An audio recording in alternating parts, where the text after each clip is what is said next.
है, तो एक एजेंडा कांग्रेस के लिए मैम कुल मिलाकर के कॉम्प्रोमाइजिंग सिचुएशन है, उसके लिए कांग्रेस तैयार। आप ये कह रही हैं कि सबको ध्यान में रख करके, विचारधारा को ध्यान में रख करके, गठबंधन ध्यान में रख करके ही फैसला किया जाएगा, यानी कि ये क्लियर संकेत है कांग्रेस की तरफ से कि वो तैयार है, क्योंकि कॉम्प्रोमाइज तो कांग्रेस को ही करना पड़ेगा हर जगह पर। नहीं, देखिए, वैसे भी इसके पहले भी माननीय खड़गे जी ने ये कहा हुआ है कि किस जो कांग्रेस पार्टी है वो त्याग करने के लिए तैयार। तो ये तो पहले ही हम डिक्लेयर कर चुके हैं कि ऐसा नहीं है कि हमारी कोई बहुत बड़ी जो है महत्वाकांक्षा है। ठीक है, हमारा अवनीश त्यागी, कांग्रेस पार्टी त्याग के लिए तैयार है। सबसे बड़ी बात यही थी कि क्या कांग्रेस पार्टी मानेगी जो जहां पर पॉलिटिकल पार्टीज है, जिस स्टेट में वो स्ट्रांग है, वहां पर वो चाहते हैं कि लोकसभा चुनाव में उनका कैंडिडेट हो बीजेपी के अगेंस्ट में। तो कांग्रेस इस चीज का इंडिकेशन दे रही है कि वो तैयार है इस चीज के लिए। लेकिन केपी मौर्य आते हैं, आपके पार्टी के नेता, ये कहते हैं खोदा पहाड़ निकली चुहिया। कैसे सर? देश की ऑपोजिशन पार्टियां जो इस वक्त लीड कर रही हैं, किसी ना किसी स्टेट में उनकी गवर्नमेंट भी है, उसको आप इतने हल्के में ले रहे हैं। ये ओवर कॉन्फिडेंस तो नहीं है बीजेपी का? नहीं, ऐसा नहीं है। जनता का जो विश्वास भारतीय जनता पार्टी के पास है कि उसका आत्मविश्वास, भारतीय जनता पार्टी का आत्मविश्वास इसलिए बढ़ा है कि जनता हमारे पूरे विपक्ष में बेचैनी। और अब आज का पहला दिन है इनका, जो गठबंधन की बातें हो रही हैं, जो मेल जोल हुआ है, जो दावतों के लिए मीठा इकट्ठे हुए हैं, ये केवल अवसरवाद और अविश्वास की दूर पर खड़ा हुआ अवसरवाद है, जो ज्यादा दिन टिकने वाला नहीं। अभी दूसरे वो बैठते होने दीजिए, दूसरी तीसरी अभी तो बहुत दिन है, बैठकों का सिलसिला होने दीजिए। ये भानुमति का कुंडवा पिघल जाए, ये ज्यादा दिन टिकने वाला नहीं। इसलिए नहीं टिकेगा क्योंकि जनता इनको सबको कहीं ना कहीं आजमा है। और मोदी जी के सामने, आदरणीय नरेंद्र मोदी के सामने कोई टिकने वाला नहीं है। ये जनता मन बना चुकी है। जनता ने मोदी जी को फिर से प्रधानमंत्री बनाने का मन बना चुकी है। ये दिख रहा है, इसलिए विपक्ष में बेचैनी है, वो भाग रहे हैं। और जो सबसे बड़ी पार्टी अपने कहती थी, सबसे पुरानी राष्ट्रीय पार्टी, उसको कितना डर है और वो कितनी बैकफुट पर है, ये सबके सामने आने वाले दिनों में भी आएगा। आप खासतौर से उत्तर प्रदेश की बात में कहूँ कि उत्तर प्रदेश में 80 सीटें जीतने का लक्ष्य माननीय मोदी योगी जी ने रखा है। तो योगी जी और पूरी भारतीय जनता पार्टी का एक कार्यकर्ता 80 सीटें जिताकर प्रधानमंत्री बनाने के लिए वो फिर से तैयार होगा। और ये चीज हम कर चुके हैं 14 में और 17। चलिए, यानी कि बीजेपी तैयार है। देश की 15 से 18 जो पॉलिटिकल पार्टियां हैं ऑपोजिशन में, जो एक सुर से मोदी का विरोध कर रही हैं, उस विरोध को, उस चीज के लिए तैयार है बीजेपी। आपकी बातों से साफ झलक रहा है। मिलकर काम करेंगे देश को बचाने का। दीपक रंजन, आपके नेता ये कह रहे हैं, हम साथ मिलकर के काम करेंगे देश को बचाने का। विचारधारा की ये यहां पर बात ही नहीं है, कह रहे हैं सबकी विचारधारा बन रही है यहां पर, और इसको हम साथ आगे इसी तरीके से लेकर काम करेंगे। लेकिन विचारधारा में शर्त पे शर्त रखी जा रही है। दिल्ली के मुख्यमंत्री ये कहते हैं कि आप इस अध्यादेश का विरोध कर दीजिए, हमारे साथ आ जाइए, तभी हम अपना समर्थन देंगे ऑपोजिशन को। इधर उमर अब्दुल्ला कह रहे हैं कि 370 पर भी खुलकर आप बात रखिए, इसका भी विरोध कीजिए। कुछ और पार्टियां होंगी जिनके कुछ और अभी एजेंडे सामने आ जाएंगे।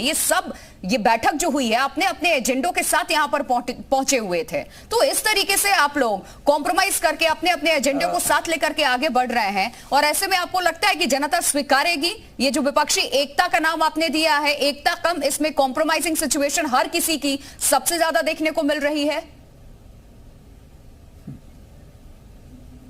देखिए प्रिया जी, अभी मैं आपके चैनल पर जो है भारतीय जनता पार्टी के राष्ट्रीय अध्यक्ष श्री जेपी नड्डा साहब को सुन रहा था।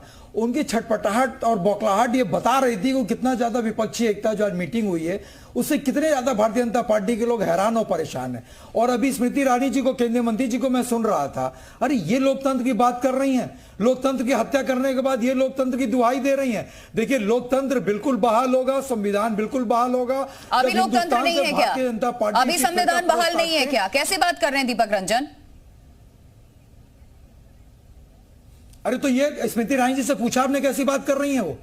ये बात आपने स्मृति ईरानी से पूछा कि लोकतंत्र है कि नहीं है? ये पूछा क्या विपक्ष जो है वो हिंदुस्तान का हिस्सा नहीं है? आपने प्रिया जी पूछा उनसे जब उन्होंने कहा कि लोकतंत्र कि ये लोग मजाक उड़ा रहे हैं लोकतंत्र का? तो आप सवाल खड़े कर रहे हैं ना, आप खुद कह रहे हैं लोकतंत्र फिर से बहाल होगा। लोकतांत्रिक तरीके से ये देश नहीं चल रहा है क्या? आप सवाल करो उनका फेवर लेकर के, तो कोई फेवर नहीं ले रही हूँ सर। ना दीपक रंजन, नो, कहा लोकतंत्र फेवर नहीं। मैं किसी मैं किसी का फेवर नहीं ले रही हूँ, आपसे सीधा सवाल पूछा, आपने जो कहा है कहां बचा आप बता दीजिए। लोकतांत्रिक तरीके से देश अभी नहीं चल रहा है क्या? जनता द्वारा चुनी हुई सरकार सत्तासीन है, संविधान के हिसाब से देश चल रहा है। अरे तो यही जो सरकार आई है वही सरकार जाती भी है। जो सरकारें बटन दबाने से आती हैं, जनता उनको बटन दबाने से वापस ही भेजती है, उनको हटाती भी है। और जनता जो है, हिंदुस्तान की जनता आज इंतजार कर रही है बटन दबाने का इनके खिलाफ। आज हिंदुस्तान में एंटी बीजेपी की लहर पूरी तरीके से चल रही है। और आप कह रहे हो लोकतंत्र कहां बचे? आप बता अपने अपने एजेंडे के साथ ये लहर चल रही है। आप जाएंगे कि आप हमारी बात को मानेंगे तो हम आपके साथ खड़े हो जाएंगे, इधर उधर की हो जाएंगे। पहली मीटिंग में ये चीजें देखने को मिली हैं सर।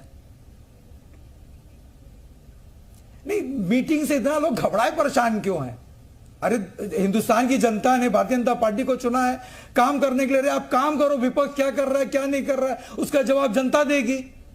आज की तारीख में ये चुनाव जो है वो जनता बनाम सत्ता होने जा रहा है। और जितने लोग भी आज गए थे इस मीटिंग में, ये लोग अपने अपने क्षेत्र के, अपने अपने स्टेट के जनता का आशीर्वाद लेकर के और जनता से वादा करके गए हैं कि ये विपक्षी एकता और मजबूत होगी और सारे विपक्ष के लोग तब तक शांत नहीं बैठेंगे जब तक भारतीय जनता पार्टी को सत्ता से उखाड़ फेंकने का काम नहीं कर देंगे। एक ये भी तो मैसेज गया ना, चलिए मैं आपका रिएक्शन फिर लूंगी। सुभाष यादव हमारे साथ है। एक ये भी बड़ा क्लियर मैसेज गया है कि जितनी भी पार्टियां हैं इस देश में वो अकेले में सक्षम नहीं है कि वो बीजेपी को हरा पाए या पीएम मोदी के सामने कोई ऐसा चेहरा वो लेकर के आ पाए जिससे वो दिल्ली की गद्दी पर विराजमान है। ये मैसेज गया है। पार्टी ने अलायंस नहीं किया। सुभाष यादव, भारतीय जनता पार्टी ने अलायंस नहीं किया पार्टियों से। अच्छा सुभाष जी।